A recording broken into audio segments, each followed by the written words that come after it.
Yeah, it's your boy Lemon Reezy for Sheezy. Hang on a sec, I'm just telling everybody on my fucking Facebook, no, my Instagram to tune in right now to the podcast. Mad. Yeet. Alright, hectic. Hi everybody. It's the Godzilla podcast right here, right now. You tuned in live. First of all, we'd like to kick it off by acknowledging the traditional owners of the land and pay respects to elders past, present, and future. Massive love to the crew. Ricky adjusting the cameras right now, live as we speak. Esky in the place to be. We got Jeff on the motherfucking couch. As usual, he's not falling asleep tonight. We're going to keep him up and awake. Big shout out to Ems. She's going to make it tonight, just coming later from work. And then we've got this wonderful individual right here, my main man, Sam Hunter. Buongiorno. Bro.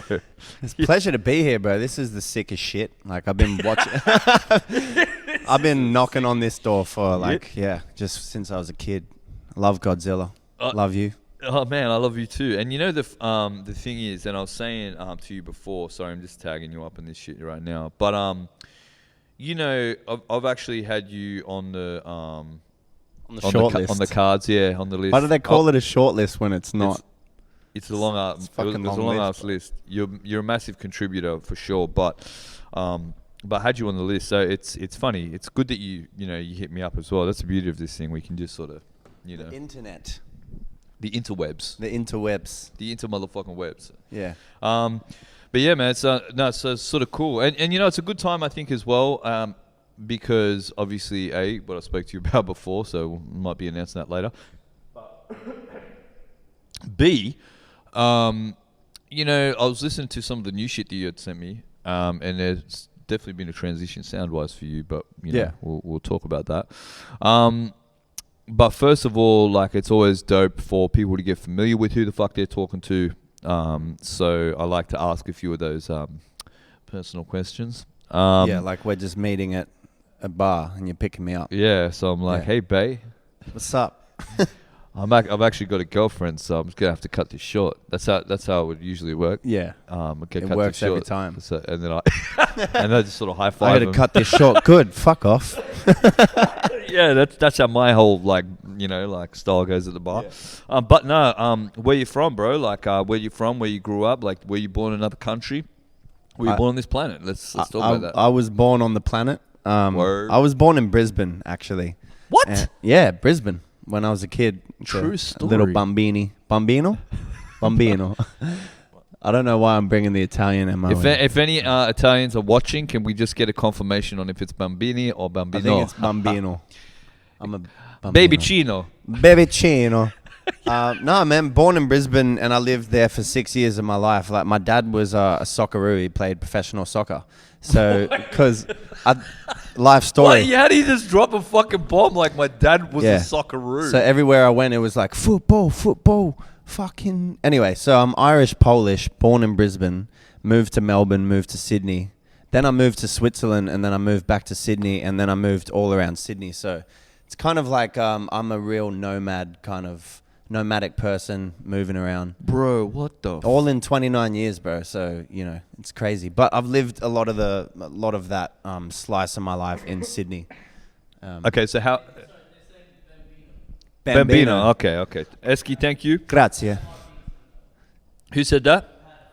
Pav, my man. The great Bambino. Yo, okay. The Sultan of SWAT. This is what I love about the podcast. We can just reach out with those questions, and we'll get the answers back. Big shout out to Pav, man. Sick cunt.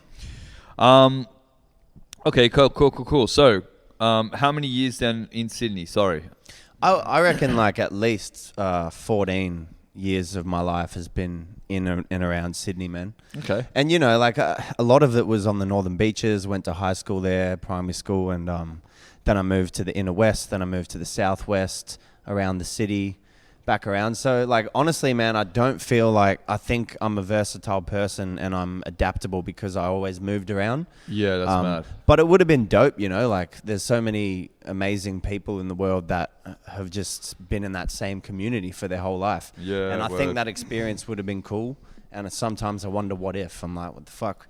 Who would I be if I just stayed in my town? But then you wouldn't be Sam Hunter. Probably not, yeah. You know what I'm saying? How was Switzerland? Was that because your dad was at pro football? Nah, well, I was actually going over for trials, and then my mum got a job. And Trials for what? I was playing soccer myself. So that was a big slice of my life, bro, till like 17. But yeah, my mum got a job over there. So my parents split up. We went with my mum to Switzerland, 4 years there. And it was incredible, bro. It was like, fuck, just a completely different environment, you know? And it was pretty fun. It's not as serious as everyone would say, like that stereotype, like Swiss people, real straighty 180. And they're actually, you know, they're adventurous. Loose units. Well, yeah, but they get shit done, bro. It's like clockwork. Really? So for me, being a punctual person, that enhanced my lifestyle quite a bit. You are a punctual individual. I'll definitely say that. Yeah. Very articulate. Thank you. So talk to me about hip hop, right? Like, so I ask people often when hip hop came into the equation. I mean, it'll be interesting to hear from you as well because, you know, you were in Brisbane first, right? What was the first experience? What did that look like? The first exposure to hip hop, to some rap, and what was it? What artist was it? Man, it was 50 Cent actually, and it was Get Rich or Die Trying, that whole album. And I had listened to... What a way to learn. Yeah, bro. Like, I think around the time I was in year 4 or 5, I actually went back to Brisbane because my parents were splitting up. So they were like, oh, go live with your auntie and uncle. And for some reason, I ended up in a place called Forest Lakes. And, you know, it was that community seemed to have hip-hop in the community. So that was around the time, like, 8 Mile was on. And this is full fucking rapper cliche shit. Like, I saw 8 Mile... We wanted to like battle rap and shit in at like recess and lunch break. Yeah. So yeah, I was like kind of drawn into that, and then I listened to Get Rich or Die Trying religiously. You know, I had the Discman. Like when you were at that time, when you were my age, 10 years before that, you would have had the fucking Walkman and shit. Yeah, I was actually one of those guys as well that couldn't let go of the Walkman because the Discman was dope, but you like had to have your little sleeve with all the discs, and you had to unless it was a compilation and disc. Discmans was glitchy. Like I never got that with cassettes. Like that's right.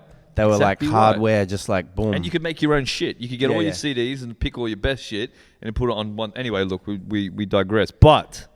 So yeah, 100%. So Get Rich or Die Trying. What a fucking time, bro. That was like I don't think we'll ever see that era again. Like 50 Cent emerged. Like obviously you had after Dr. Dre and Snoop Dogg became quite huge in the West.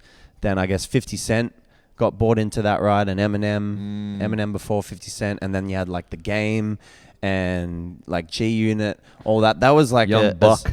Young Buck. And Reebok, might I add, did a very dope fucking G Unit shoe. Yeah, they did. Did you ever own a pair of those? I did, because you know what? My dad was sponsored by Reebok for soccer, right? So I got all this fucking dope shit. Is he still sponsored by Reebok? I just copped a fucking pair of Reebok pumps the other day. Bro, Reeboks are comfy. They really are. Like I prefer Reeboks to most other shoes. I like the classics, but the pumps, they're nice, man. We'll talk about that. But so anyway, so you had a pair of G Unit shoes. You were all about that time. Yeah, I was that typical white kid, bro. I'm pretty sure I had some of Snoop Dogg's attire as well. It was real whack, bro. Can anyone in this room say they had a pair of Dada Spreewells? Yeah, Dada. Did you remember Dada? I never Do you know had what a Dada pair. Spreewell is, Esky? No. Jeff? You had the Dada pants?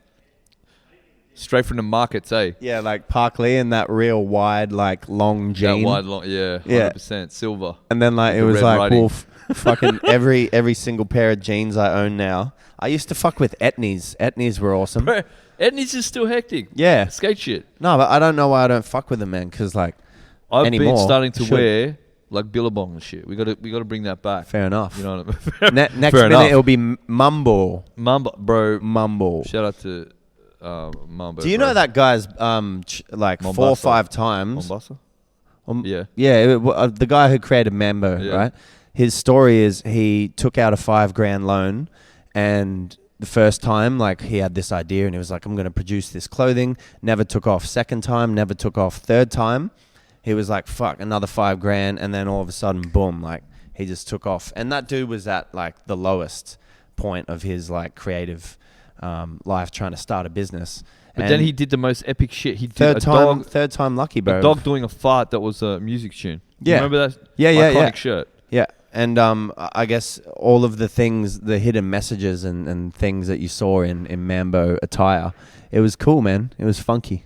It's trippy shit. So is it Mambo? Anyway, we're doing Mambo. We'll bring Mambo back. I'll do some Mambo with you, bro. Oh, fucking oath. But yeah, after I found going back to it, man. After I found Get Rich or Die Trying, I think I moved into more conscious hip hop, because when I was in high school, I was reading more books, and I was really just trying to get down to a bit more knowledge and just like understand cultures and understand where I'm at in the world. Yep. And then when I got to Switzerland, I was listening to like Mos Def and Common. Dope.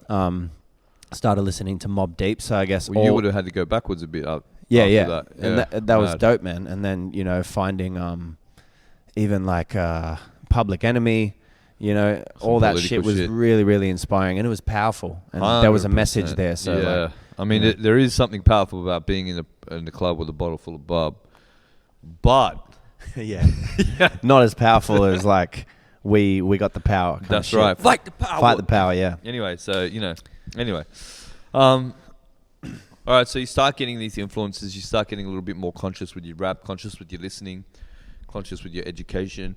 Yeah. When did it happen that you then were like, you know what? Everybody from the 313. Yeah, put your motherfucking hands up and follow me, man. I think how many rappers like on right now? It would be. I think I've watched that last scene, probably 1,000 times, and that was all to, you know, feel what he was feeling, like visualizing what it would be like to be on stage in a competitive rap battle. And I guess that didn't happen for me until like Tattersalls came along one day. Oh shit! Shout out to Tattersalls. I was out in Penrith and they were like, "Do you want to do rap battles, bruv?" I was like, "Yeah." Was that Izzy? Hey? Was Izzy to do anything with that? No, it was Skay. I think it was DJ. Oh, Skay. Yeah, Skay. Okay. Yeah, that makes sense. Yeah. All right. Stauncher. Yeah. It was a thing. I remember going like looking at 8 Mile and going like, fuck, that's really how it was. Like, you know, like fucking being white cunt in the club, like, no. Yeah. You don't get no love. No, it's not different though. Like, I don't think anyway. Australia was that same. It wasn't the same story. It's not the same Definitely narrative. Not. But yeah, man, like, I guess I wanted to know what it would be like to start recording, and I kind of finished playing football, I think 2007, 2008. Because I got injured, and I was pretty depressed at the time, bro. You spend your whole life doing one thing, or aiming to be a professional soccer player, or whatever it is that you feel like you're going to achieve. Yes. And then that kind of fizzles out, and you're stuck there going, you know, I'm in fucking year 10 here, and what is life, and who am I, and what am I going to do from here? I'll tell you some crazy shit, bro. I really fucking Please feel do. that. I knew a guy, similar situation. Please do. Please do. I mean, I don't need to name his name, but I know him really well. And he came over here from New Zealand, and he came over here for football as well, bro. And his whole fucking life changed when he got all he knew was football. Yeah. And when he had a like a career-ending injury, yeah, bro. He doesn't even look the same anymore. Like just the way his whole energy is, you know what I mean? Yeah. So I feel bad. So you said you started to get into like the creative aspect from then. And it's funny to hear you break out of that. What I could only imagine being at that level of football, you would have been quite regiment. Yeah, do you know 100%. what I mean? And then that stops, and you're like, well, what am I supposed to do? There's rewiring in your brain, in your systems, your procedure, your life, bro. And I wasn't. I don't think I was ready for it because I was just a kid. And, can you talk me through maybe a little bit, like, how did you find, like, because was that your first major depression situation? I think so, bro. But, like, you know, back then, in hindsight, I know it was depression. But you didn't know it at the time. At the time, I was like, what what are all these feelings, At the time, you're like, everybody from the 309. Yeah, and I was like, well, what the fuck am I not a famous rapper for? I've got a massive catalog. How did you channel? How did you channel that that negativity at the time in retrospect, and how did you turn that into like being a creative? Yeah, it was because I was influenced by a lot of my French, groups of friends at school. They were listening to hip hop too, so they gave me some more content. But what actually happened was, I remember going to, we had a counselor. It was like an American school, so it was like, way different curriculum and. This is in Switzerland. This is in Switzerland. Yeah, true. Okay, yep. So I go to the counselor and I'm like, not sure how I feel about this. I've got this injury and like the club's not taking me back, and I want to focus on my studies and shit, but I want something to do. And I was always a singer as a kid, did a lot of theater, musical theater and shit like that. And I started writing my feelings down because the counselor was like, do that. Came back a few weeks later with all these kind of poems, and it was like free verse. And she was like, I can't remember what her name was, but she was a big influence like for that year where I was depressed and talking to her. Yeah. And she was like, there's a rhyme scheme here. This is beautiful poetry. Like, you have a nice tone about you, like naturally with your voice. Like, why don't you try singing again and do some drama at school and shit? Go see Mr. Westberg. That motherfucker changes lives. Mr. Westberg was my drama teacher, and he was the first person. She said, like, "Yo, go see that motherfucker, Mr. Westberg." I was like, "Yo, what up, Mr. Son? Westberg?" Mr. Westberg sounds like a gangster dude. Yeah, he told me to be myself. He was like, "Stop fucking with the accents and shit." But I never listened to him. So that's a I was like, I'm going to do what the fuck I want. Hey, yo, Mr. Westberg, with all due respect, fuck you. In How High, like that scene where like Method Man's in class and Redman comes in and he's just like eating chips. He's just like eating chips, like fucking around, disrupting the class. And he's like, get him. And he's like, you glasses wearing motherfucker. It was like that. But anyway, what actually happened was I ended up writing. Hey, shout out to Mr. Westberg. Shout out to Mr. Westberg. He actually, he's alive, but he got cancer a few years after that and made it through. So, fuck yeah. That's it. So yeah, we're in year 9, year 10, and I started writing my first songs, started recording, and then like 2008, I went and found like this. I was just rapping like at the lake kind of scenario if you were like in Darling Harbour in Sydney, and I was in Switzerland, and this dude walked by while I was just freestyling, and he was like, freestyling what, like busking? No, just like in a circle with my friends, and like I was always roaming around with, at the time, L Beats, who was my first producer, if you want to say that, and he was always beatboxing, and I was always just fucking just rapping, and this dude Rob, he had his own label, Soulful Records, in a place called Baden, and in Switzerland, Baden is like the mecca of hip hop. Kind of that city is hip hop through and through, and real dope because you get off the train and it'd be like a time warp. This was 2008, and everyone was like they were stuck in the 90s, like Carl Carney wear and like hell mad fucking kicks and like real nice jeans and just dope hip hop attire. I know, right? Like in Switzerland, and everyone's walking around like it's like pop culture here and there. And anyway, I remember going to the studio. We had a crew called Devoted Poets, and I started recording 4 or 5 songs and going on tour with them and doing some tracks and shit.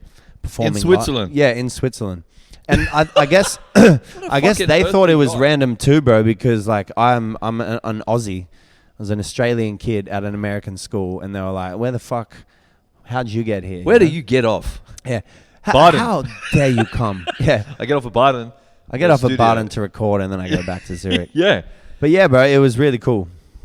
Cool experience. And then, years later, I came back to Australia and then started all again. And I was like, well, I've missed like 10 years of hip hop culture in Australia from early 2000s to 2010. I think when I got back, the first crew that I remember hearing, like rapping in an Australian accent, was fucking from Obese. Oh, was it Obese Records? Like, no. Pez. Let me have a think here. What's his name? Brad Strutt. Oh, okay. Bro, how dope is Brad Strutt and like Trem and shit? Yep. How would that have been though? That would have been very foreign That was to foreign hear. because I was like heavily listening to like Master Ace and And Wordsworth. you're in an American international school. And, Yeah.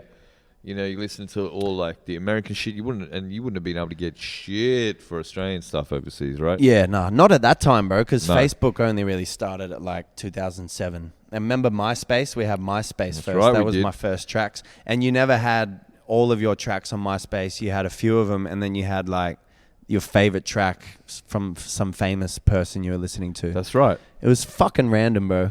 It was. MySpace and was. You get the HTML codes to Yeah. like pimp your page. Yeah, dude. Remember that? Remember that shit? That was like really hands-on. It You was. I wish I could write in HTML code, but I can't.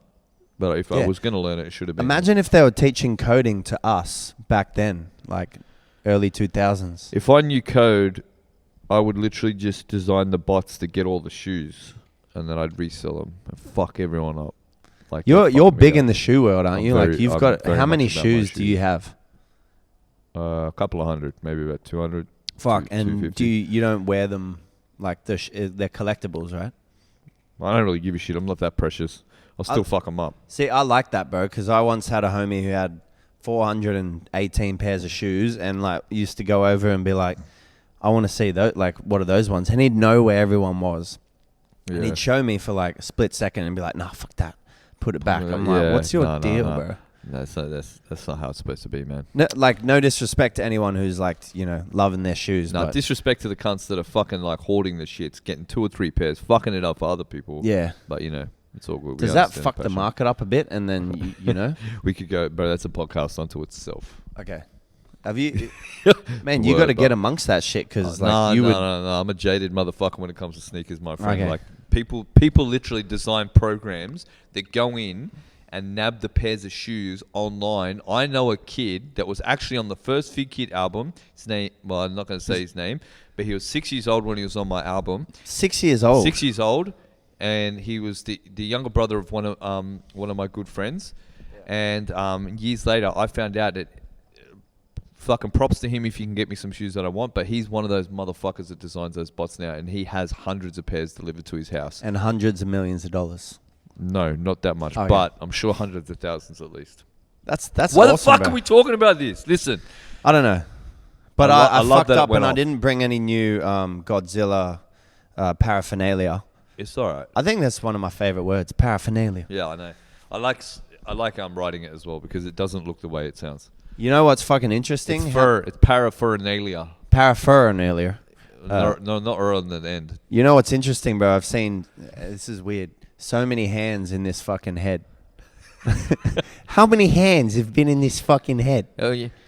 How many fucking hands have been in this head? You know what I'm saying? Fuck, Yeah, I fucking was wise down guy, there yeah. trying to get a slice with Yeah. Donnie, and it was Trying like, to get a slice. Exactly. You got your fucking hand in there. You got, what sorts of shit's in there? You know what I'm saying? you're really good at that accent, bro. But nah, serious wise guy, question. what can I How say? many fucking hands have I been don't in know, this man. head? That's been fisted like many a time, my G. It's weird.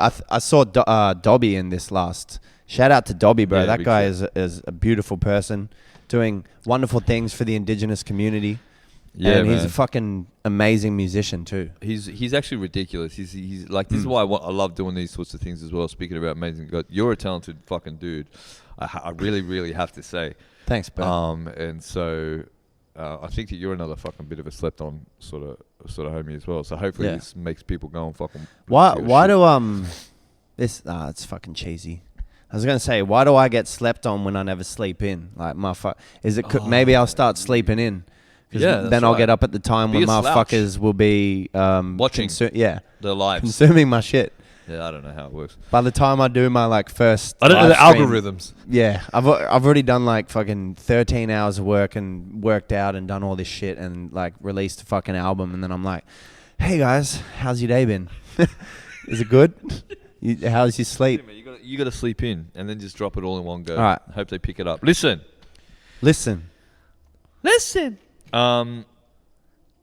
Okay, so coming back to Australia, you're spinning out, you listen to Brad Strutt, you're going, what the fuck, right? You move into the North Shore. Yeah, the North Shore of all places. I mean, fuck, man, if you can, you should. You It know, yeah, lived bro. in Switzerland. It was one of those circumstances that was where the family home was, and I just went back home. That's And good, then I man. moved out around. Where and did had you live? Where did you live in around the North Shore? I was like Belrose 2085, lad. Where's Belrose again? Right next to Forey, lad. Forestville. Forestville. Shout out to Wilsons. You know the I seen vibes. you around there, Will. I love you, man.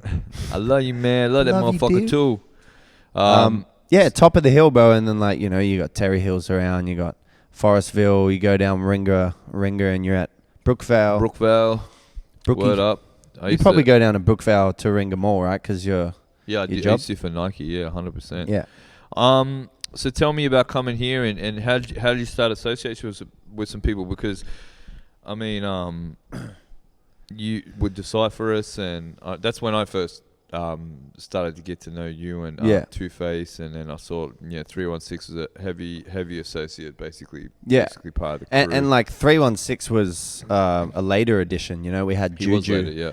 Juju was that's right. It was me, Juju, Two Face, and we were all around the beaches at that time. And Juju, I've actually just totally forgot about. Bro, Juju. he was the man. Like, was and the he's man, such an amazing dude. He actually ended up just going up north and doing exactly what he wanted, and surfing and teaching and being a good human. You know, all around sick cunt, yeah. Man.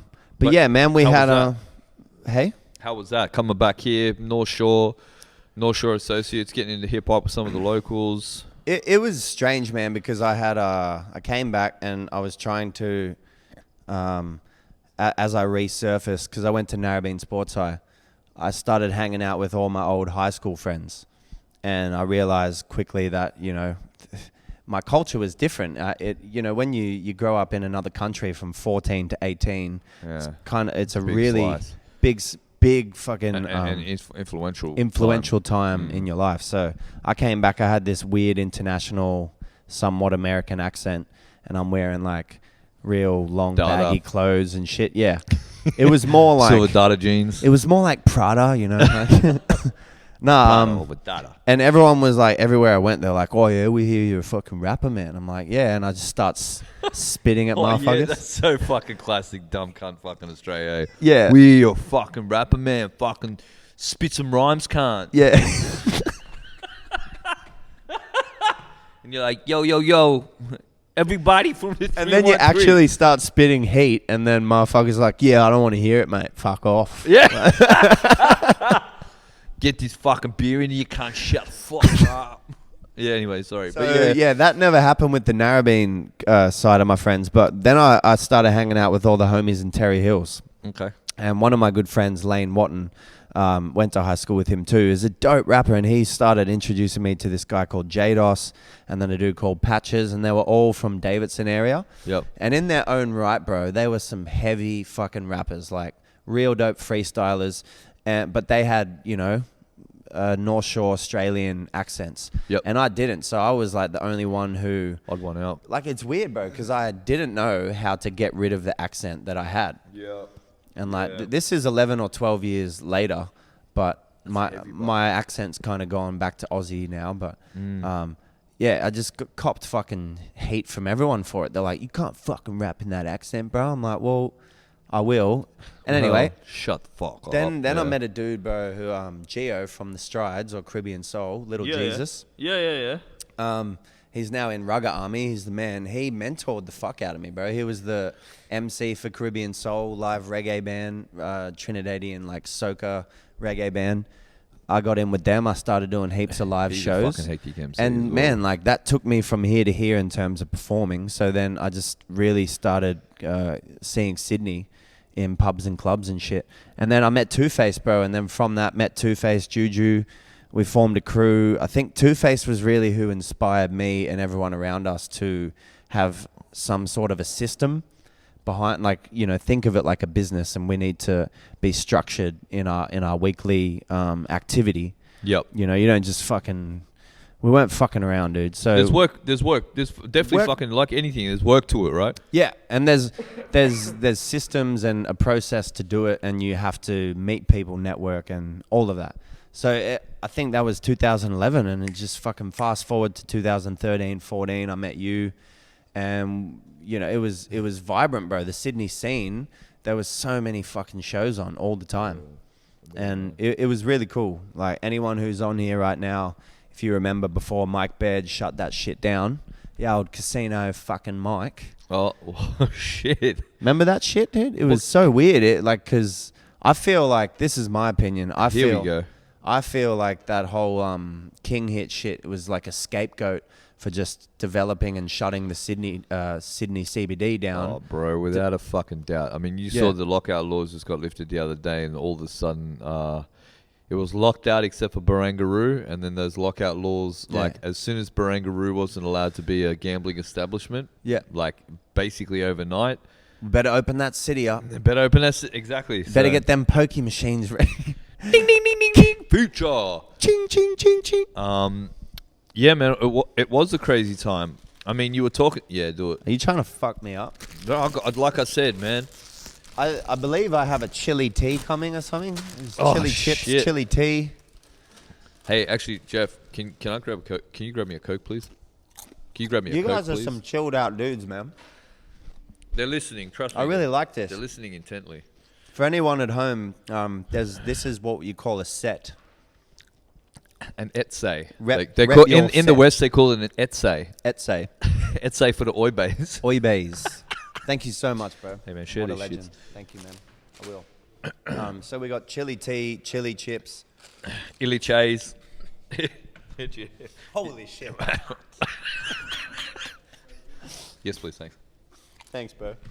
Thanks, bro. Yeah, so that's how I got to where I am, I guess, in terms of meeting people. And, you know, at that time when I was doing shows, when you were on the bill, I remember when I first met you, I knew you as Fig Kid first because Gio had given me your album. Man, shout out to Gio. Gio, bro, is... Gio used... Yeah, he ran... He's always been a bit of a fucking prop giver to Fig Kid. Yeah, bro, he's a really nice guy. And, like, you know...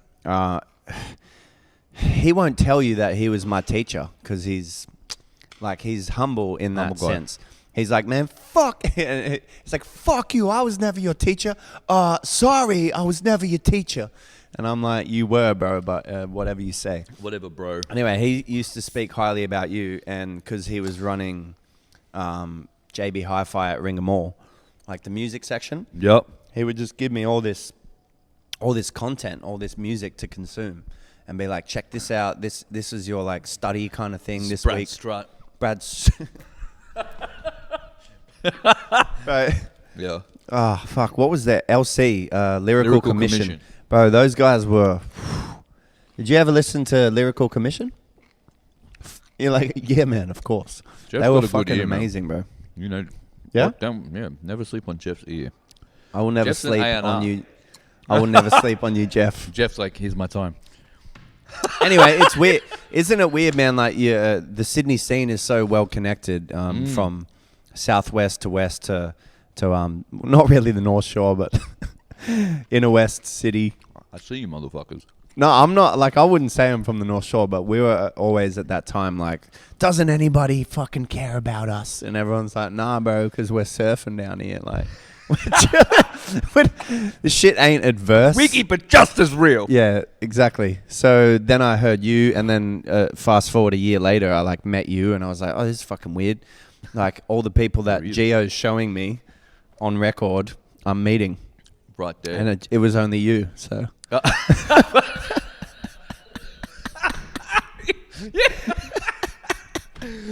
Don't you feel good about that shit? That's a mad one. I like that. That's a good story. But I remember first seeing you at Civic.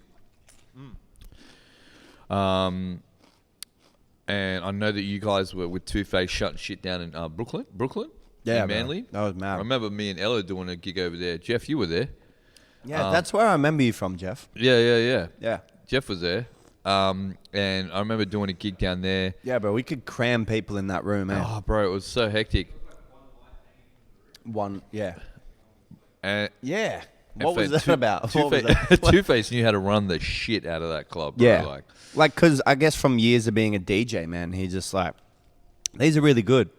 I haven't tried the ones in the black box, the hottest corn chip in the world. Fuck all that, bro. Just meant to enjoy it. This is good chili. Yeah, it's good. No. It's very good for you. Yeah, anyway, Brooklyn. doing heaps of shows all around Sydney. You guys were active at that time, I remember. We were fucking active, and you were still too, man. And I remember you were always. I still am. What are you talking about? I think the first time I realized you held the microphone like no other was you were also emceeing or hosting some of the fight music ciphers and stuff, eh? Yep. Remember that one at Oxford Art Factory? It was fucking epic. It was dope. There was like 40 rappers on the bill. Yeah. Oxford Art Factory, and I like do. this, there was like always 3 ciphers. So like there was 3 beats given out before, and they'd be like, you know, That was one of the first structured, or no, I wouldn't say one of the first, but that was one of the when the scene got back and bright and lively again. Yeah. That was one of the better places to come down and see some dope fucking local MCs. yeah, it was.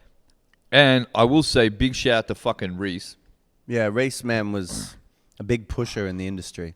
bro, straight up. And you know, big shout out to Reese, Neri, Neri. Chico Kaz. Bro, he's such a nice fucking guy. Yeah, man, 110%. But those guys were going fucking hard, and it was funny because I didn't realize when you just said before we were off the camera, you actually said that you were busking a lot, and that's how you came across Reese. Yeah. Okay, so tell me about that, because I didn't realize you were busking and just Yeah, I fucking was- kicking rhymes around. I can't remember who really told me I should go out and do it, but I remember just getting like a PA system and like having hundreds of beats, bro, and then also the Decipher Us album. So I'd perform Decipher Us album. Remember the days, bro, where you had like 100 verses in your head, like ready to go, Yeah. and that So was it looked like you were just coming off the top of the dome. Yeah, You just yeah. had fucking 48,000 written. exactly. And then obviously you started freestyling in between because you'd run out of content. Yeah. But yeah, from 2012 to 2015, 16, I was fucking out there 2-3 days a week, nights, before shows, like Town Hall, Pitt Street Mall. I was always around Newtown, just busking, bro, always fucking busking. I'd go down to Bondi, like there was no place I wouldn't go. I went to Chatswood once and it was shit. No one, like people... No one gave a fucking shit. Yeah, no one gave a fuck there. But yeah, that busking, man, if anyone wants to develop their self-confidence as an artist, to be better at improvising, to be better at engaging with your audience, like you have a small window, you know what I mean, well, I'm not out there to impress people. I'm just out there having build fun. rapport in a short period of time. Exactly, bro. I recommend busking. Get the fuck out there. Go busking. You'll have fun. So tell me, so Reese picked you up off busking. Yeah. And how did he introduce you? And like, were you the first person that he met through, like, of all the boys? I don't think I was the first person he met. Like, I mean, just like for us. I think he'd already knew Two-Face because they had done some night, because Two-Face was always DJing and he was around, but however it happened, Two-Face was getting us gigs with his system. So Reese had heard about me, and it was just like we're talking about that timing and alignment. After he had put it in my head, I know this guy Reese is doing these ciphers and these hip-hop nights, I was out busking, and fucking Reese comes along and he's at Town Hall and he's like, yeah, man, heard about ya. And in the moment I was like, who the fuck are you? And I was like, oh, okay, cool. And then next week we're on stage at a one night. I heard about you. Cool. Yeah. Who the fuck are you? Yeah, I heard about ya. So yeah, that was the time I remember, okay, I'm meeting way more people in the Sydney scene. Yep. Then we got on Hustle Hard. Malik was, like, Gunster was so nice to us, bro. Like, the whole time, shout out to Gunster, bro. You've done shitloads for the scene, bro. And put a lot of people on. And that was another cool fucking platform to be on because, you know, it was competitive and there was videos coming out left, right, and center. Left, right, and center. 100%. That's crazy. How was, because Gunster's become impartial to the old accent situation. So how was that? Well, yeah, from what we kind of knew, at the time, he was like, oh, I found you. I can't remember how he found us, to be honest, but he was like, you're the first kind of crew from the Northern Beaches, and 2 of you have an American accent, and I think that's dope. Because he was always bringing people out and filming a lot of famous artists and setting up tours, I think, back in the day. So he fucking knows heaps of rappers from New York and shit like that. I don't think it ever... People, yeah. I don't think it ever really... I think being in Gunster's shoes at the time, he was like a middleman for all kind of styles and genres and shit. And I never heard him once say, I feel this way about this because you know, it's hip hop, bro. He's very open minded as far as I know. So yeah, which is dope because that's a sort of strong scene that really needed some color.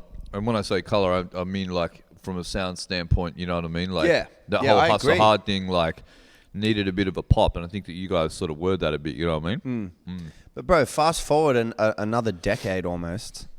Pretty much a decade, and there's so many melodic rappers, R&B singers in Australia that are blowing up, and like there's so much diversity in the game. It's fucking awesome. One of my favorite rappers in this scene is more, I see him more of a singer, is Turquoise Prince. Oh yeah, word like up. How dope is that shit, bro?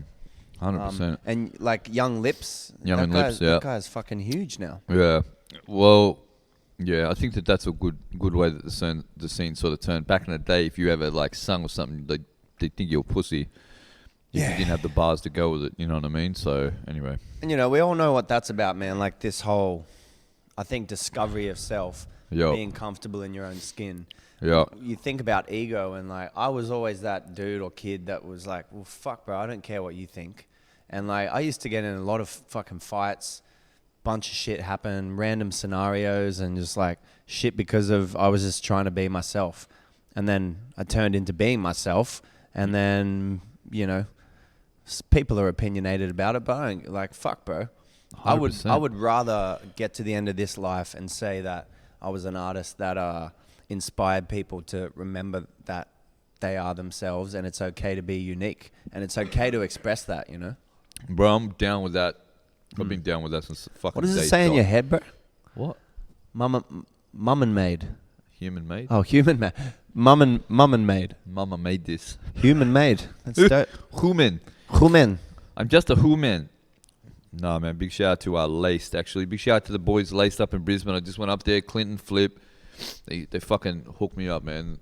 My boys up there they got a boutique up there. That's dope. You're always in fresh threads, bro. You're always fucking. I'm here to be kitted seen out. and to look clean. Hey, so you've started these.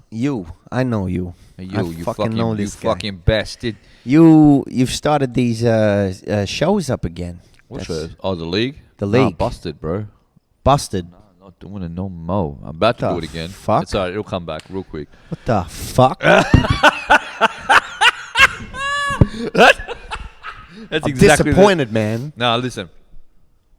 This guy, I fucking know. You don't have to talk about it if you don't want to, bro. Like I'll talk about it very quickly. Listen, the fact of the matter is, big shout out to my fucking my man Rick up in Brisbane. Listen, hip hop's a hard fucking thing to do, right? It's a hard thing to pitch. It's a hard thing to get people to buy tickets because a lot of us are fucking scabs. In Australia. Yeah, in Australia, 100%. A lot of people are scabs, but I'm going to tell you something that worked very fucking well. We learnt very quickly a few fucking things that we could have done better. So next time we put it on, we're going to do those things better. But in the interim, when I was speaking to one of the supporters, it was LP. So big fucking shout out to LP, right? But LP turned around and was very opportunistic guy. He's a fucking workhorse. And he said, when I told him that the show wasn't happening and the support slots that he was going to have is not there, he said, all I hear is that venue is free. Can we make it happen? I said, yep, sure. What's your idea? He turned around. He fucking pitched it. Bro, immediately we had a fucking hectic lineup. All the shit that we just did wrong or we could have, did better. You learnt. We had already just learnt. Yeah. So they just pulled the plug on it because it didn't sell enough tickets. We turned it around. Bang. We put on another show, another lineup. Sold out in 48 hours. Yeah, nice. Yeah, fuck yeah, bro. Like, the potential's still there. We're going to be doing some dope fucking shows, I'll tell you that much, with some dope fucking acts. And we'll talk about keeping the live shit happening as well with you. But fuck, man, I've got to get through these questions. Otherwise, I'm going to be here until fucking 2024. But, thanks for asking. Big shout out to everybody involved as well, man, in the fucking league. Bringing fucking dope hip-hop back, bars, raps, talking to people about not only some gang shit, but some conscious shit as well, which is I know what you're about too, so it's going to be good when we start back up again. But talk to me, man, about after Civic and after that sort of little run, couple of years there, everyone was real active, and then you were in with the Green Room. Yeah, living there was dope, man. And you were living there with Zig and Mira and Nate and Intellex I think was through there maybe a little bit at that time as well. Big shout to Intellect. Intellex is awesome. Intellex is the fucking weapon, bro. Dope guy, bro. I keep it's been about 3 or 4 episodes where I've literally told him he needs to do more stuff, but all good. Yeah. During around that time, you said you've done a bit of youth work as well. Was it around that time that you started getting involved in youth work? Oh no, too? I think that was where the seed was planted because Mira was can't remember who she was working for, but yeah, Zig, Mira, Nate, they were inspiring me. They were doing a lot of carer work and also youth work. And I think that was around 4 Elements when that started up in Bankstown. Big shout out to Viv and Saw Florey. another youth center and I was like, Yep. I want to develop my own program one day. And then, that didn't happen until like 2020 when the Soul Fix was going. It was we kept the Soul Fix going through COVID. And then Thorn, who is from Last Minute Productions down at Redfern Community Center. Big shout out to Thorn, Thorn's awesome. She was like, yo, I got a slot for you. You want to develop your own like writing program? So I did that and I've been doing it for like a good 10 months. Fuck and, we started doing face-to-face sessions in the studios at Redfern. So a lot of great people have been in that studio in that position, recording people and developing young artists. So I feel honored to be able to do that, to give back, and especially on Gadigal land, man. First Nations elders, communities should have more of a say. Like they have a big say, I guess, in their areas. But I'd really like to see in Australia where we listen more to Indigenous culture, and Indigenous people have so much to say, I think, and so much to teach us, and we owe it to them. Like we're on their land, bro. No, word so up, bro. I'm Very learning well a lot, said, and the whole process is awesome. Fucking dope, man. Yeah. No, it's good, man. Really, really good to hear as well. That you got into that, and what better way to get into it as well? Do you know what I mean? Like, and big shout out to Thorn, man. She's fucking OG in it. So, that's hectic. The Sydney versus Everybody. You were in one of those. Were you in Double L's one? The one after Double L. I remember going like, oh, it'd be dope to be on that fucking second one. Double L was on the first one. He was on the second one. He had like Gravy Baby and El Fresh. Yeah, I was on the third one, and that was the final one. Yeah. How was that? There was a lot of You were on the first one, eh? I did put a verse down for it. I wasn't on it. Oh, you weren't on it because I remember seeing Intellects on there, and it wasn't Mano Crooks. It was Matus was on there. Matus was on the first one. Nate was on there. B Wise. B Wise was on there. B Wise is such a great human. Was that is that what kicked off your relationship with the boys and girls at Green Room and started that sort of that was the second connection? time I had met Zig, and I met Mira before I met Zig, and she came to a few shows on the beaches at the time, and when I did Sydney versus Everybody, I kind of remembered saying like, oh man, I really want to be around this Zig dude more. And then he came to see me at the Foundry when we remember Jazz Hip Hop. 616, baby. 616. Down in Ultimo. Yeah, bro. Yeah, that really would suit your shit. That was a dope fucking night, bro. And I was chilling with Danny G Felix a few weeks ago with the regime and did a word. Yeah, they called me up on stage too, man. Like really cool motherfuckers. Anyway, shout out to the regime. Met all of those dudes and then ended up a few years later living with Zig, Mira, Nate. Yeah. And in the mansion. Yeah. Well, it's not, in the Reesby motherfucking mansion. It's a big ass house across from the park. Yeah. It was dope, and I learned so much, bro. Like we could sit here for the next 10 years, the shit I learned from them.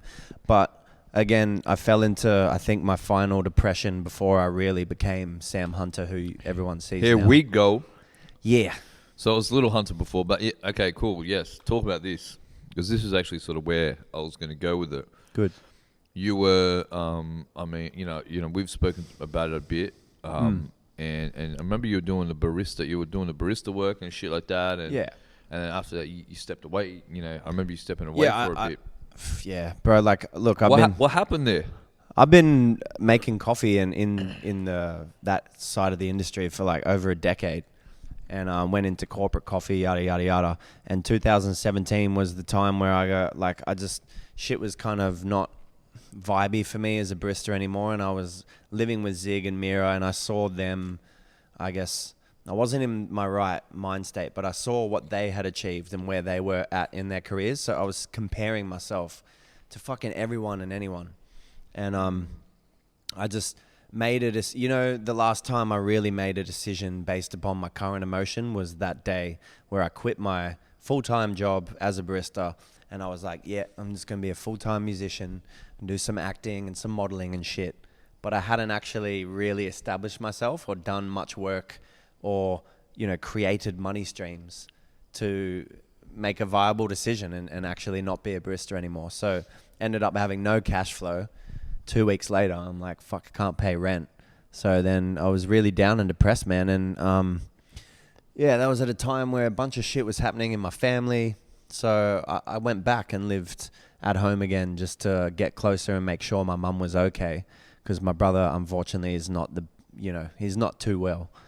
And yeah, bro, ended up just completely 6 months just being depressed again and just not being able to get out of bed, not understanding who I was anymore, had no purpose, no direction.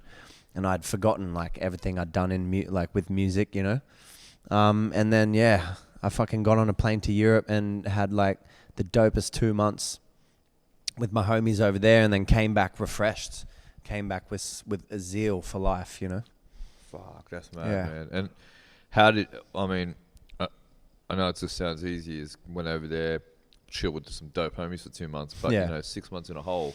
Yeah. Well, any time in the fucking hole, isn't isn't good for your psyche and shit. What was it about being over there, and what re-energized you? What did you really pull on to try and get yourself back up and out? Cause was it music? Yeah, but it's definitely music, man, and it was definitely understanding that I had fucked up. So after that 6 months of being depressed, one day I just got up and I was like, stop being a bitch, and I said that to myself, and I think when you're down and you have no energy anymore, you forget your purpose, you start overthinking things, you don't actually have a structure in your life. It's important to have a social network around you that's really strong, and they're going to give you, advice and reassurance and, shelter and all that. But it really takes yourself, I believe, to get you out of that. You need to want to make that change. So how I got to Europe, I got up after that 6 months and worked my ass off for another solid year. What, making coffee and shit? Yeah, making coffee. Work. I was doing a couple of gigs here and there again. And but yeah, that gave me purpose. I was like, well, to get to where I want to be as an artist, I'm going to do this for the next year, work my ass off, get my energy back, don't take life as seriously, and then had a dope experience and a holiday, and then came back with all this content. And energy. I think traveling is always, you know that by now I've moved around a lot in my life. Traveling has always reignited, energy in me. So yeah, when I got back, bro, I was like, fuck yeah, I know what I want to do, but I have to be realistic and go, I need to keep pulling money in from somewhere. So that's where I started really learning about being more of an entrepreneur and not doing one thing, staying linear. Because it's more fun that way for me anyway, bro. I can do 3 or 4 things in a week now. Meet more people too. Meet more people, and you become your own boss, bro. It's dope. 100%, man. That's hectic. That's fucking interesting too. Chili tea is hectic. Yeah. Chocolate chili chai. He's not gonna fuck around with you, man. Ricky knows. Thanks, knows Rick. That shit. Yeah. All right, man. Coming back to music. You've always been a bit of a band guy too. And the singing thing, I feel like is my nose is getting blocked out. The singing thing. You want some? You always been Zyrtec? No. You always been a vocal guy, you know what I mean, like you said, even back in the day, theater, singing, and I didn't actually know that about you. But what I did notice is that when you came back, and you had this re-energized feel about you, and this other motivation, you came back and you started leaning a little bit more, talk about identity, but even musically, you really sort of started sitting I think, a broader approach to your creating of music, and making, bringing those vocals back in. How was that transition, and what sort of, I suppose, inspired you to then start reaching back into that strength of yours of using the, your vocalization and shit? It was definitely being around. See how I made that like that rap real that quick, whole like vocalization, vocalize it, and shit, yeah. and shit. But yeah, how Bro, did you bring that back in? It's a really dope thing that happened. I was living with Mira and stuff. So before I got really depressed, I was her backing vocalist and kind of hype man for her project with Zig and her band. She had El Fresh the Lion's band. Was it Love? Yeah, it was Love Life and Love. Life and Love. And then I hope they bring out the third project. That final project's going to be called Music, I believe. Anyway, so yeah, she taught me a whole lot. We did vocal exercises, warming up and warming down, and singing more. But it was the reggae band, seeing Mira, how she used her vocals, and then after being depressed, singing was the only thing that made me fucking happy, bro. Like, really? You know what I mean? Like singing just along to my favorite songs and just creating songs. Then I went to my grandma's funeral, realized that she was actually quite a renowned singer in Ireland, in Northern Ireland. And there was footage of her at her funeral, bro. And I was like, holy fuck, I never knew my grandma was actually, sought after for her voice, and there's footage of her on stage singing to thousands of people, and I was just like, shit, I owe it to my grandma and myself to just explore this. And then fucking just started singing more, bro, and I was like really rocking it, because I don't care like anyone's opinion on, if singers are funny people, man, because like we all have our own voice, vocal warm-ups and techniques and stuff like that, but why I say that we're funny people is that we sometimes forget that we have our own style of singing. Like you listen to heaps of other singers and you're like, I should be singing like that. I like that sound, I want to sing like that. Yeah, but really you should be focusing on your style. Your strengths, 100%. Yeah. So yeah, I think around 2018, bro, I was like, I'm a singer. I stopped telling people I'm a rapper. I'm just like, I'm an artist. Then you're like, I'm a rap singer. I'm a singer, yeah. Ringer. Doesn't have a good. No. Well, let's not make that popular. No. Okay. That's fucking shit. Yeah. Anyway, so you brought that in, and then it just sort of gelled into a bit of a metamorphosis of both. Yeah. Yeah. Hectic, man. And like fuck. I mean, you listen to so many dope vocalists that are also rappers, dude, and it's awesome when they, like Black. Yep. Like Six Black or That's Six. It's Black. It's Black. But like, I love it when people go Six Black. Fuck, how good is Black's cadence? How he creates his own little pocket, whatever beat he's on. Even those last two ciphers, bro, that came out like a month ago. And you hear him, and it's so unique, and it stands the fuck out. So I want to be that guy. I want to be that dude who's, able to be identified by that voice, like that Nate Dogg kind of uniqueness. Yeah, 100%. Yeah. Any rappers watching now, you want some motherfucking hooks? You want singers that know how to sing? Cost you $2,000 a pop. Lee Monroe is gonna set it up for me, and he booking agent. Yeah. I'll sing my ass off. Booking agent. I keep saying I'll just be the guy in Boyz II Men, the guy with the really deep voice. Baby, I'm sorry. Barry White. Please forgive me for all the wrong I've done. Yeah, baby. Please come back home, girl. Yeah, I'm pretty sure that's Barry White. It's not Barry White. Oh, yeah. Barry White does sing like that. Luther Vandross. But the guy in Boyz II Men specifically, I don't even know his name. Is how like no one gives a shit about him. Yeah. But he just walks with a cane and he just does really low. Oh yes. You know I know. I don't know his name because I don't give a shit about him. But shout out to that sick cunt. Like, he made them like no better than they were. But bless him and his cane. Bro, this is a great interview. I'm happy to be here. Hey, listen, you're a great interview. Thank you. Talk to me about the Soul Fix, bro. That was really fucking dope. I'll tell you something really funny. A couple of years back, I made the mistake of quitting, and for 2 years I didn't rap. Yeah, I remember that. At all. All right? And then I came back and I did the LO thing. And then I did have a little bit of break after LO, but I did vow that I would never stop again because I understood what their music actually means to me. And so now when because people do say that I'm too old to do, even though I do what I do fucking 10 times better than they can fucking do it, but still they tell me sometimes I shouldn't be doing it because of my age. But then I think, I actually say, well, I don't think you fucking really understand what the fucking hip hop shit's about. Yeah, you know it's like, I mean? You don't quit. Yeah. You don't stop because it's not fucking la-di-da pop singing. You know, it's not and you know, shout outs to all those fucking people, but it's like you don't tell an artist or a fucking painter, no cunt, you're too old to paint your rendition of something. Yeah. You know what I'm saying? Like, it's a fucking condition, bro. It's a condition absolutely. Society has. Like, bro, you should have a fucking mortgage and a dog and a wife. You're 30. Give up. Yeah. Stop. You stop.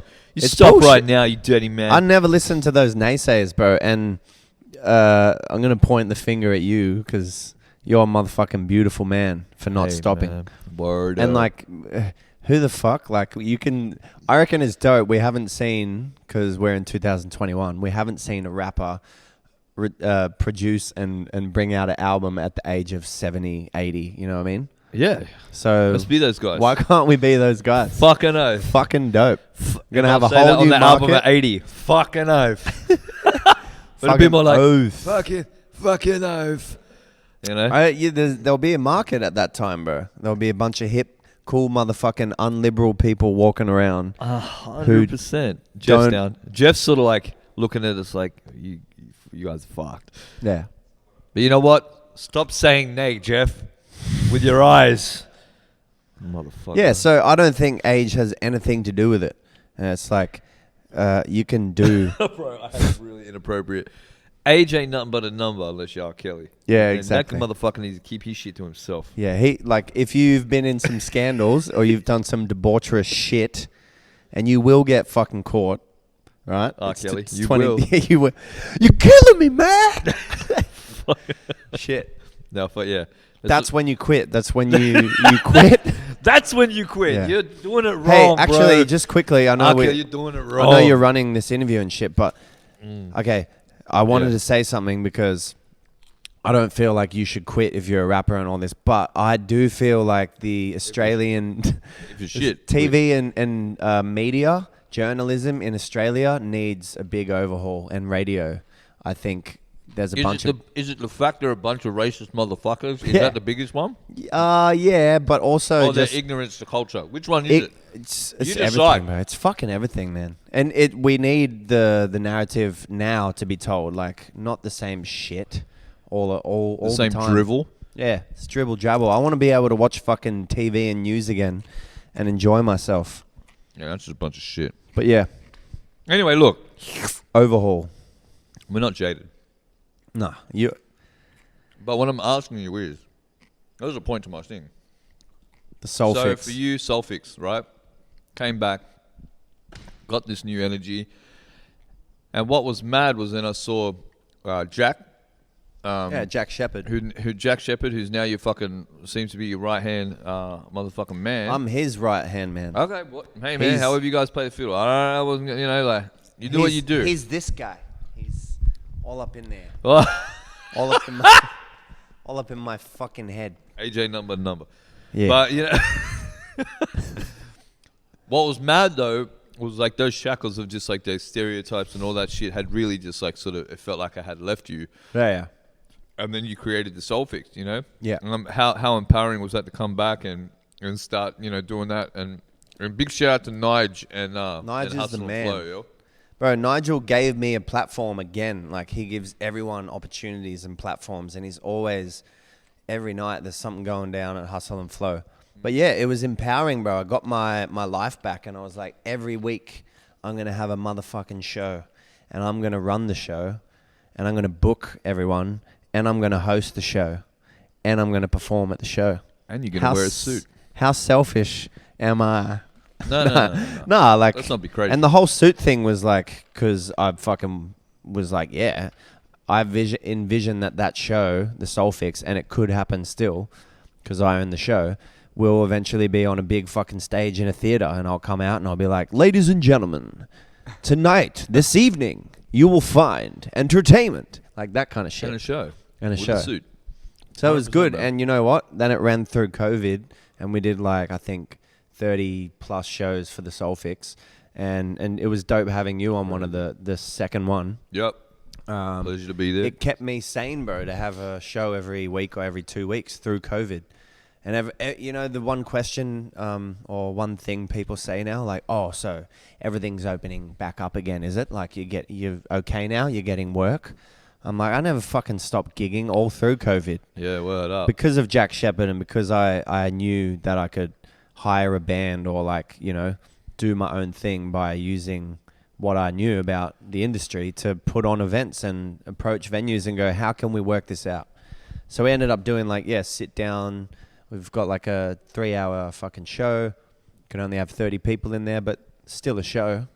Bro, 30 great. people's better than 0 people. Yeah, for sure. Man, and it was that's hectic. So going then too, and you sort of answered it, but you know, COVID, how did that affect you? And you know, what positives that, I mean, what negatives maybe, but I mean, it sounds positive. I'm one of those motherfuckers, bro, who didn't really, like my circumstance, I can't say that I suffered or struggled through COVID. It was actually better for me because I was like, you know what? This is like a sign from the universe that I can stop being a barista now and get supported by the government and use that fucking money to do music. And it's exactly what I did. Is I'm an opportunist, bro. So for me, COVID was a blessing in disguise. And, you know, I'm sorry in advance for anyone who is like, fuck that guy, because COVID was shit. No. But yeah. Shouts to them, and we're glad that they're good, but you know what it is. Yeah, man. Going then, I just want to quickly touch on, it's been interesting to you lightly touch on it, but you know about the accent situation. Yeah. How do you feel about that these days, like now? Because actually, so for the people that know, obviously, like, you know, there's rapping in your natural accent. I don't know what the fuck that means to you, because first of all, you're from fucking Intrapilli or some shit. I don't know. How did you know I was from Was around it actually Intrapilli? Yeah, like I was born around there. I knew, bro. So weird. I didn't fucking know that. Big ass I don't know shoppers. heaps of places in Brisbane, but I know Intrapilli. Yeah. But, you know, you moved from there, moved to Switzerland, blah, blah, blah, blah, blah. Then you came back here, and then all of a sudden, accent debate is a fucking debate. How do you... That was a long debate. I know you don't give a fuck, but, like, you know, how do you feel about it now with your creativeness? See, I don't judge people in a sense of, like, if I see someone, like, I'll put it like this. You turn on TV one day, and then you see a dude performing, or a chick, or whatever, and that's them. Like, you don't know a thing about them. Why would you go, oh, he's clearly got a fucking accent and he's not him, or they're not them? Like, who are you to say who I am or what I've done? Like, you've just learnt about my story pretty much now, tonight, all of it. Well, that's so true.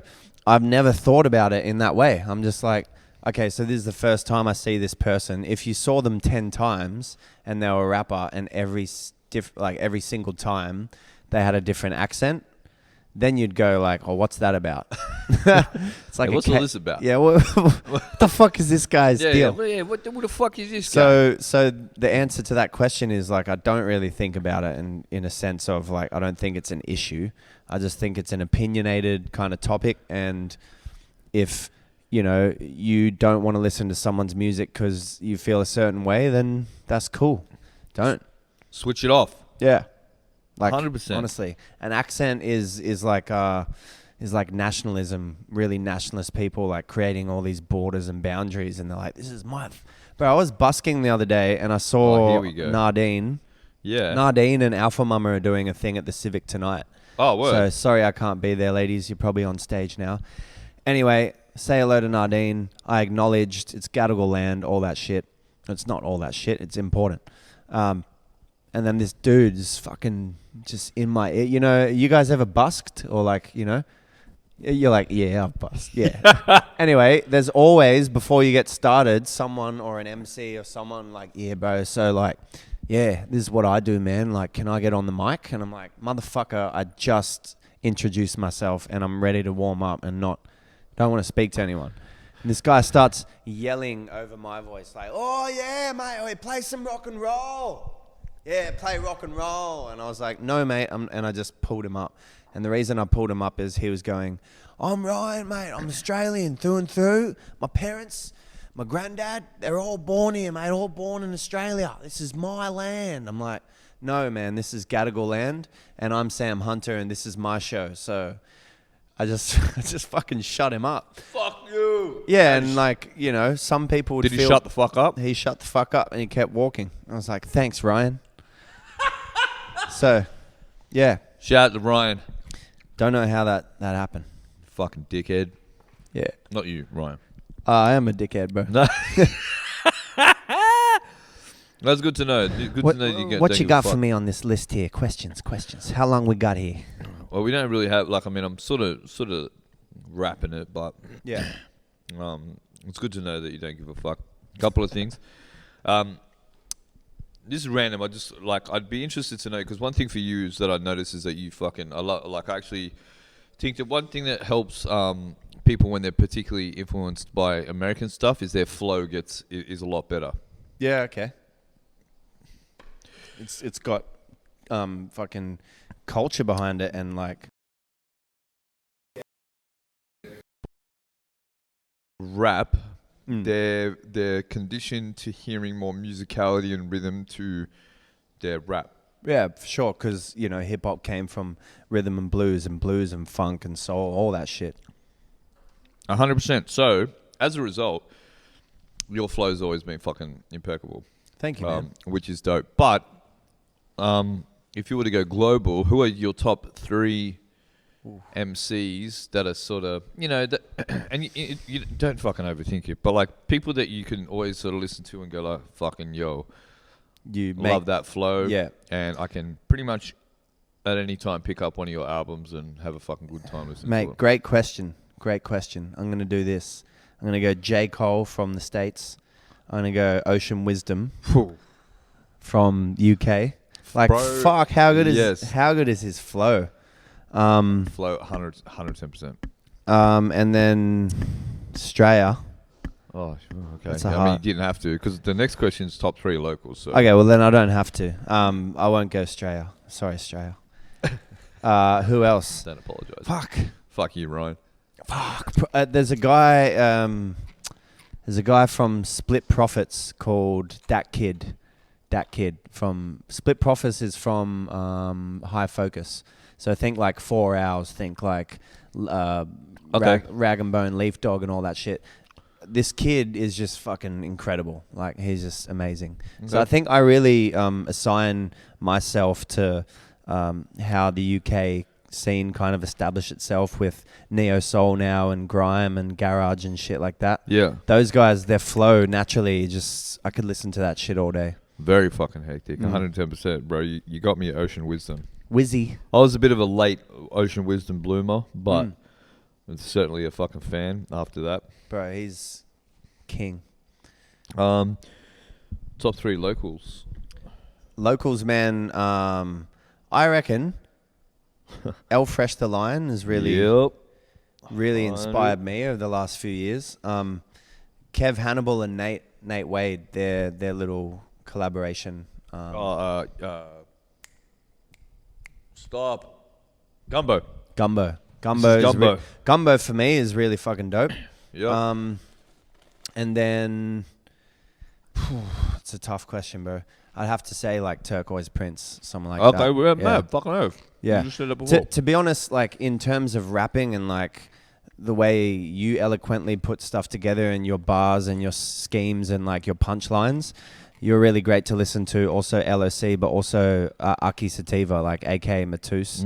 Like you guys just, it's stimulating for me. And the message is there. So it means something to me and it's relative. So yeah. Word up, man. It's good to hear us on that night.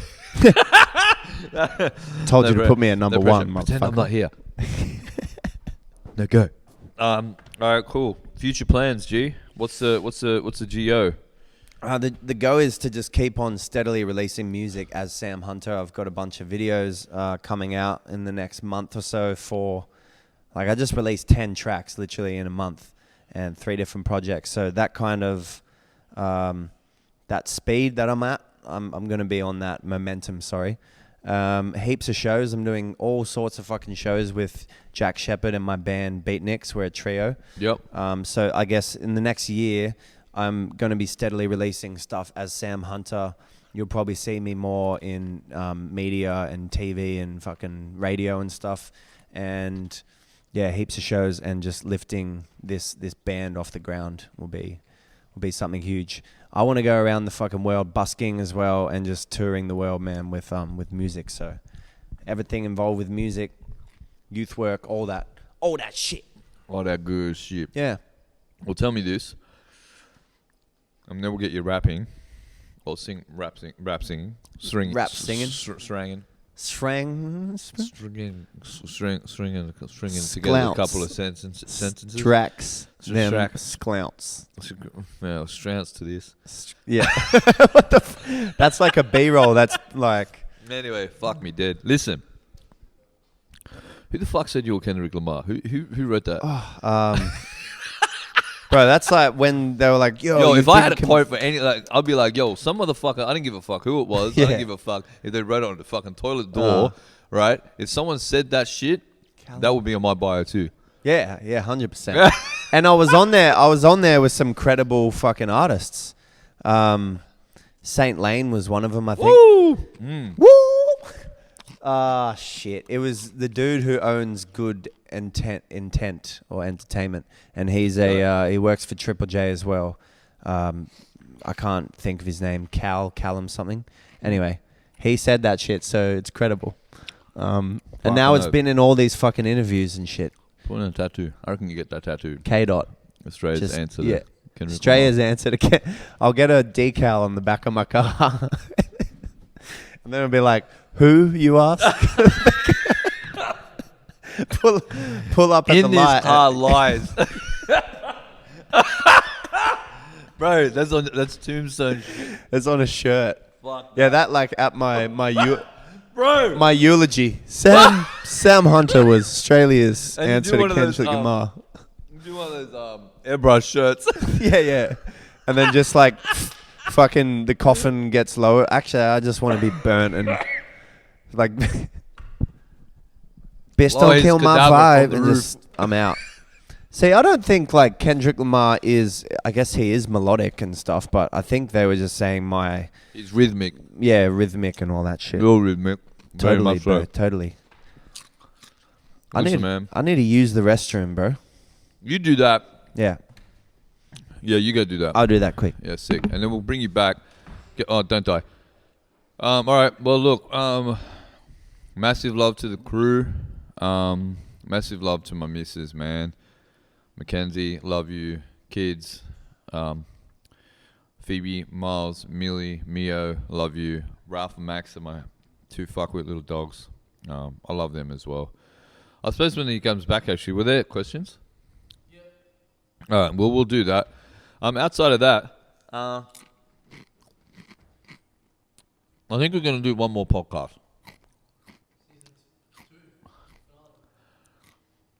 Yeah. Season 2 finale. No, I think like at the end of this season, season 2 finale, I think next week is it. We're going to take a hiatus, and we'll say that next week as well, or next episode. But are you going to announce who the guest is for? I'm thinking it might be Greeley. Nice. If not, I'm going to try really hard to pull SO. That'd be dope. That would be fucking dope, right? That'd be sick. You know what? Are you choosing between Greeley and SO? Maybe we'll do a twofer. What do you reckon? What do you That'd reckon? be cool. Yo, can you tell that I didn't do a shit in there? Oh, really? Wait till we'll have to wait till maybe it's going to waft over. I don't know yet. I didn't do a shit, Lee. Hey, listen. I'm sending this to SO. Oh, wow. SO, listen. Sam Hunter's here. The boys are here. So asking that you come in and try and do one of these final fucking episodes. That'll be fucking legendary, you sick cunt. Everyone Let's wants to see it. go. Let's go. Anyway, but there's questions. Yeah. What are the questions, Esky? Mr. Sam Hunter, do you feel the lunar eclipse has affected you tonight? It did last night, bro. I was on some shit. But no. Lunar eclipse It always wasn't the lunar affects eclipse me. that hit And him I'll last night. Hey? It wasn't the lunar eclipse that hit you last night, my friend. No, it was in my world. Trust me. I was like, oh my God. No, but I think it always affects me, man, because I'm really like a present human being and I love the earth, the moon, the stars. And yeah, it always gives me a lot of energy. I can never sleep on a lunar eclipse. Yeah. I'm glad we caught you on a lunar eclipse night. Me too. Won't be sleeping. No. We have another. We've got another. I know you shared a busking story, but do you have any other busking stories? Because I think you're probably one of the most prolific rappers out there busking. Maybe NJE. I'm not sure if you remember. NJE never stops, he's bro. never I saw that dude. That dude was in Brisbane once, and I was there at Woolly Mammoth because you were gonna do a show there for this league thing, right? Yeah. I was there with a dude called Lanstan, and then did this show, and then as we're walking out the Corso, here like rapping, I'm like, cool, and NJ is just hustling on the corner. I was like, fuck yeah. Anyway, a busking story that I would like to share. There was this one night, right?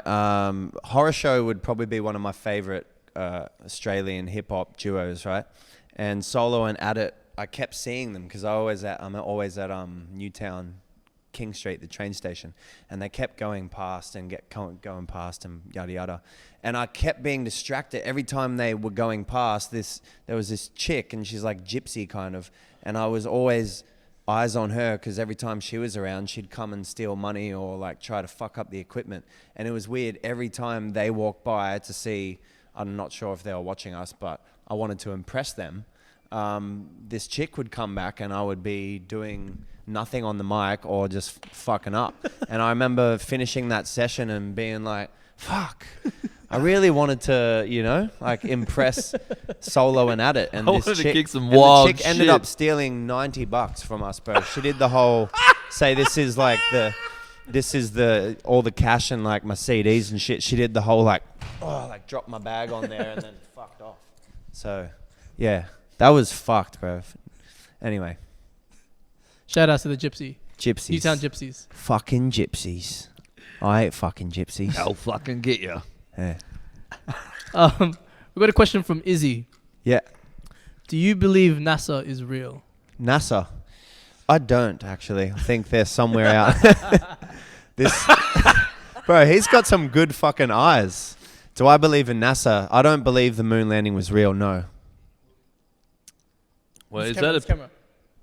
No. Yeah, no, I don't believe NASA is real. That's why I'm wearing the shirt, the jacket, the pull over. crew neck? Crew neck. All right, last question. This is from Ejo, He says, yo, how about the vinyl plans? Do you have vinyl plans? Is that Yano Check? Is that DJ Yano Check? It must be. know. Oh yeah, it must be because it says Bro, check. Yeah, Yano Czech is a dope fucking, and he's from Czech Republic. He's a dope fucking DJ. I love you, man. Yeah, if I want to bring stuff out on vinyl, I guess I have to talk to you guys, Raw Records, because they be bringing out vinyl. Escape from the City of Steel. Check that out on vinyl. But yeah, I need to get on vinyl so DJ Yano Czech can spin me, man. Fucking oath. Let's go. Let's go. Thanks, Sam. And I hear that we have a special treat tonight. Something different? Yes, I have laced all of your beverages. Random shit. Shrooms. Yeah. Shrooms, baby. Hey man, sick as cunt. Thank you. Thank you for coming along. Anytime. Appreciate you. It's pretty casual. We're just gonna set it up. We're gonna play that shit. Yeah, let's do you're this, just gonna man, do your 'cause thing. You can like just sort of. I bought a Boogie bunch slide of over different there. tracks, but let's do Excuses because I've never performed it before. And I'll probably fuck it up.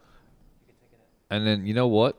I'll tell you right now. Yeah. Hectic. Oh yeah. Yo, I can finally hear my yeah. voice. And I wasn't even given the choice.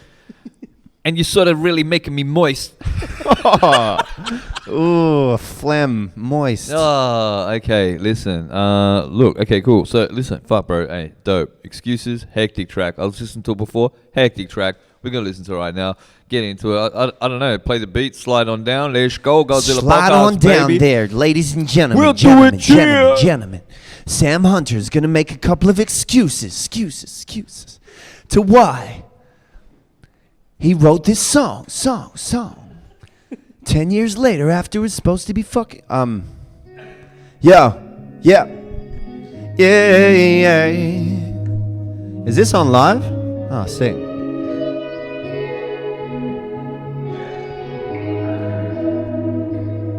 Higher and higher we go.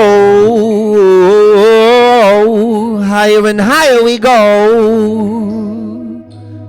Yeah. Shout out to Kelly Press. This beat is fucking flame. Shout out to the crew.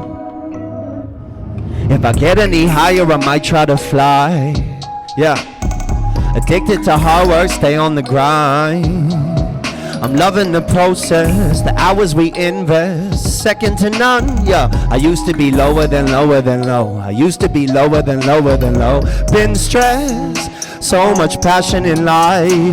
Feeling this happiness glowing inside. Got the feeling it's gonna be fine. I see the look on your face when you tell me you're tired, the reason you're late. You're living in fear of the unknown, yeah. The reason you hate, over and over again. Excuses, yeah. Had a vision, the future was useless. Humans were lazy, complacent, no purpose. Self-deprivation, a curse, man.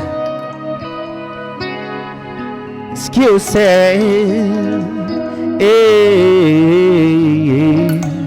Had a vision, the future was useless. Humans were lazy, complacent, no purpose. Self-deprivation, a curse, man. No time for that, I keep moving. No grind like a fresh mind, it's boosting. Invigorating my mood and we flip the script with the tunes, man. It's music. Deli know how to do it. Deli press. Yeah, self-care and love is so soothing. Yeah, no plan to slow down for you, man. Artistic, creative, words that I'm changing, yeah. Still wide awake and I'm blazing. That higher grade elevating. Switch sometimes to that vapor. I dance around to some flavor. I pour a glass and it's tasty. I'm free as Wednesday, I'm wavy. No snooze for me or the whole team. I love the plant-based, the protein. Still fucking up, yo, you know me.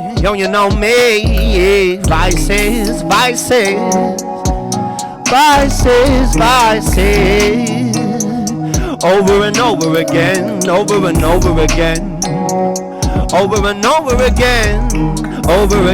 Yeah. I battle, I'm growing, my friend. It's hazardous. Life can be harsh, so damaging. Battling scar. Higher and higher we go.